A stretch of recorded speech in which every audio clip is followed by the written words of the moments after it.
Hello, I am Adrienne Cobb. I am founder of My Wild Magic. You can check out my website at mywildmagic.com. I have a lot of things on there that I offer, and I am a spiritual teacher and an intuitive messenger. And I have a how-to series that I've been working on based on all the different clients I work with and sessions that I do with people. I find there's some common interests that people have about things, and one of them is the magic of sacred relationships, really being able to go to a new level of relationship beyond just the inner child stuff. Because for most people, what they're doing is they're finding partners that relate to their woundology, their inner child, their unconscious pains, what they did not get from a parent, and things like that. So most relationships, whether you're meaning to or not, will start out in this in-love feeling, but if you really listen deeply, a lot of times what it is that you're loving about that person is something you may not be loving in yourself, or that you've been wanting from somebody in your life to fulfill for you, right? And so then you will maybe connect with that person or do things with that person in hopes that they will then fulfill this deeper need in you that you have been wanting filled. And that will always fail. So the relationships will usually have ups and downs or just simply fail because of that. So that's kind of the downside of the relationships, and what happens for people is that they are engaging one another more out of the energy of what they need that they don't feel is fulfilled inside of them, instead of what they already have that they want to basically give and share with another person unconditionally. And so we set up these conditional relationships with people. I'll do this for you. I'll carry your emotions if you'll take care of me financially. I will do this for you if you will be my protector. I'll do this for you if you will help me to fulfill something I want in my life. You see what I mean? So we look at partnership oftentimes as kind of a trade-off. I'll do this for you if you'll do that for me, kind of thing. And again, that creates a conditional relationship, because that person is not really responsible for your sense of safety and protection in the world, your financial well-being, your emotional happiness and feeling good and feeling loved in a place where maybe you didn't think that your parent did. So they're not responsible for that. It puts way too much pressure on one person being basically your God self, your own higher presence, and it's just not fair to ask somebody to do that. And they will inevitably fail. No matter how hard they try, they will eventually burn out, as will you.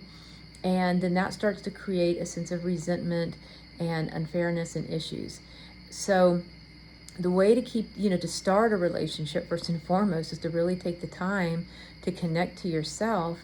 And it's called a one heart breath. And if both people came to a relationship from their one heart breath with their own source energy being intact, we would have really deeply loving, unconditional, and very free relationships. Because most people do not feel free in their relationship. They don't feel free to be their 100% self. They might be themselves in some ways, but not necessarily free in all ways, particularly with their love or maybe what they want to do with their life. Again, because they have to be something for this other person, for that person to then be something for them. So major catch that goes on in the majority of all relationships in the world. Okay, so the one heart breath is where, whether you're in a relationship or whether you're not in a relationship, this is going to help you tremendously to have a really high level healing within yourself, but also for any relationships of your life, including with family, friends, work people, and then and most directly for a significant partnership. So you're breathing in and you call forth to your own higher presence. That can be your I am presence, your God self, your source energy, spirit, higher self, cosmic Christ presence, your soul, whatever it is you call it, that is fine. But essentially you're calling in your own, I call it my higher Christ presence personally, my Christ conscious, but let's just use the word our higher presence for now, right? So you're calling in your higher presence to come in, and you're literally inviting it to sort of stand before you. And if you've never done this before, it takes a little getting used to, but it is there and it will respond, because even though you're in human form, you are an energetic being. You are a spirit having a physical body experience, and there is this bigger spirit part of you that is here governing and overlighting you and watching, your presence here in physical form. So it's like there's a stream of energy, right? So the minute you call your higher presence in, which obviously it loves, it will come in, and you want to invite it to basically stand in front of you. And it will be like an energetic version of you, basically. And then what you do is you want to come into a one heart breath with it. And so you can imagine this infinity symbol, which is like a figure eight. So it's like a figure eight between your heart and the heart of your higher presence, your heart and the heart of your higher presence, right? And so you're standing there and you got this infinity symbol flowing between you, and you want to go into a loving embrace with your higher presence, which feels really good. And because energetically it is actually really happening, and your brain actually doesn't know the difference between something physically happening, energetically happening. It just knows it's happening because it senses it as a real thing, right? And you want to hug from your left shoulder area to the left shoulder of your higher presence. Most people automatically hug right to right, and that's kind of a heart protection. But left to left is when you're actually opening your heart and you're connecting your heart literally right over the heartbeat of the other person, in this case your higher presence. So you're going into this loving embrace, going into a kind of a hug or a loving embrace where your heart, you're hugging from left shoulder to left shoulder, and you're just feeling that loving embrace. And you start focusing on your breathing. I'm breathing in and I'm breathing out. I'm breathing in and I'm breathing out. And you're aware of holding your higher presence, and it's holding you. And you'll start to notice that you're going to start synchronizing your breathing very quickly. That your breath and the breath of your higher presence becomes one. And you might feel that breath is stronger, or it's slower, or it's deeper, and you'll just find that you and your higher presence, it's called a one heart, like a perfect breath, where there's this universal flow happening, right? And then once you feel the breathing start to synchronize and starting to create some coherence, you drop into the heart, you go a little deeper, and then you start to pay attention to your heartbeat, which again most of us don't do. But when you start to pay attention to your heartbeat, that also brings your attention inward. And you're aware of your higher presence, and you're listening for the heartbeat of your higher presence. And so your breathing is synchronistic, and then you'll start to find that your heart becomes synchronistic too. And this creates a major coherence, not only in your heart's wisdom, which is the biggest part of who we are really, but it will start to create coherence in all your other chakras. It will start to create coherence in all your endocrine system. It will actually start to help the body to heal, and the mind to calm down, and you to have more life force energy. It's a wonderful thing for so many reasons. And you can do this with somebody physically as well, and do the same thing. It's a really cool feeling. But right now we're talking about with your own higher presence, and you're synchronizing with it to where you're having one breath, one heartbeat, one mind, one energy with your higher presence. And then you say, I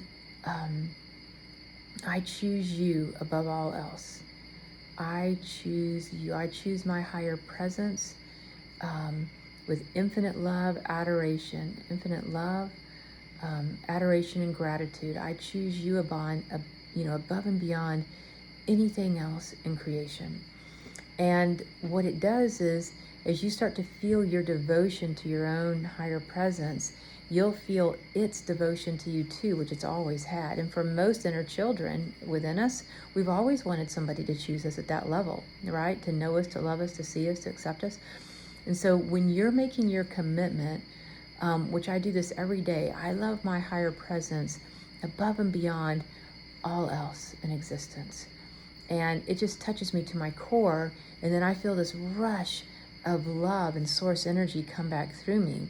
Because you have to imagine, if I'm devoting all of myself to my higher presence, and my higher presence is connected to source energy or God or spirit, whatever you see that to be, it's like I'm connecting myself all the way up to the highest of the high.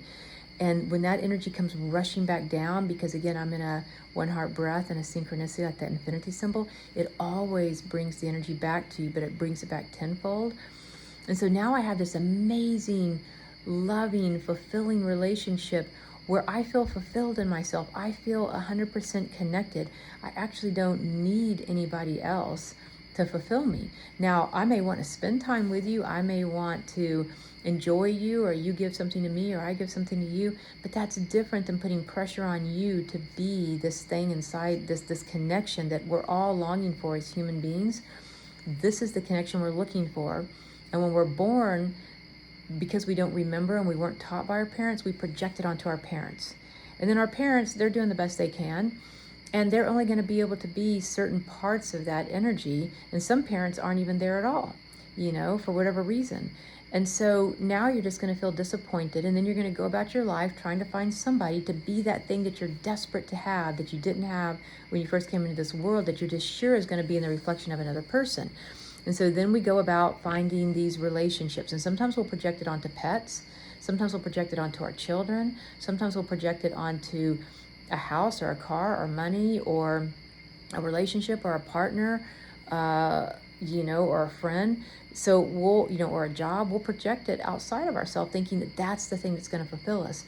But in the end, it never really does. It's always temporary for one, no matter what we do in life. So again, this energy is able to kind of cause a recycling to where you're finally you're going into the infinite bonding and connection to your own higher presence. And when you feel that bonded and you're using your free will to say, I, with infinite love, adoration, and gratitude, choose my higher presence above and beyond all else, and you feel that rush of energy that has chosen you, it creates this energy of like divine perfection, divine protection, divine safety, divine security, divine abundance, divine love, all the things that you would have projected that you would have thought you wanted from something or someone else.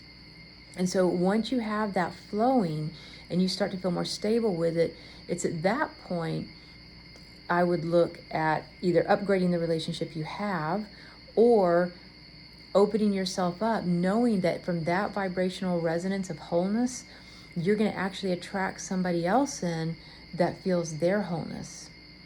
And there are tons of people out there who have it. It's not like, it's not there. It is there.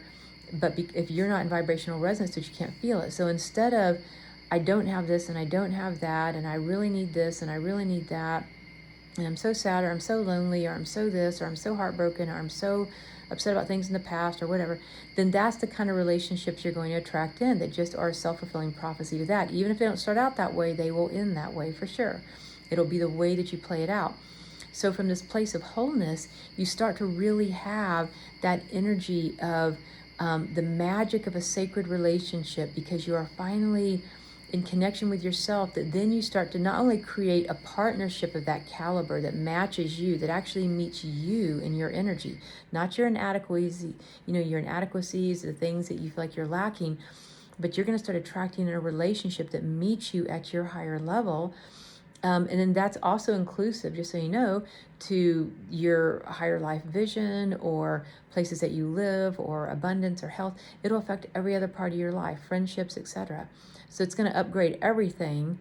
But in the magic of sacred relationships, this is how you would create a sacred relationship. And it is so simple that most people look straight over it. It's almost mind-blowing how simple it is, actually. So again, make that relationship to yourself the most important thing. And you have to practice doing it, because so much of our unconscious doesn't remember how to do it and wasn't trained, and just pre-verbally already gave our power away to everything else, right? So it is an inner training, and it may not feel quite comfortable at first. It'll feel really good when you're doing it, but it will start to change things, because you might be so used to needing people or feeling lonely or not feeling understood that you have an emotional addiction, that your body has put out hormones and chemicals and neurotransmitters, that's what it'll think that that's what's real. And it'll want to go back into what's familiar. So it's almost like you're going to have to be devoted to yourself and practice doing this, because it really matters to you, and don't give up on it, because you'll come to a threshold. And sometimes we want to quit 30 seconds before we make a breakthrough, but you have to imagine that as you're doing this, you're literally bringing up all the loss, all the grief, all the pain and suffering of where you didn't have it will start to come up so that it can heal. So it does feel really good in the moment, but you may find if you do this for 21, 30 days, that you're going to have some deeper issues start to come up. And breathe through them and keep breathing yourself back to that loving space, and it will heal. And that way, and you want it to come up, actually. You want it to come up so you can heal it, so that you don't keep attracting in relationships into your life that are a match to that pain and suffering, instead of a match to how deeply unconditionally loved you are. That's really the type of relationship that's going to be most fulfilling. And there's so much freedom in those types of relationships. And those relationships usually relate more from the heart and the higher self. A lot of times those relationships are people that you can really grow with and evolve with and really fulfill your soul blueprint with at a much higher level. And they'll have usually more spiritual maturity and emotional maturity to them to be able to match you. So, all right. So I would definitely recommend doing that meditation, and please feel free to go to my website, mywildmagic.com, join into any of the other things I have to offer.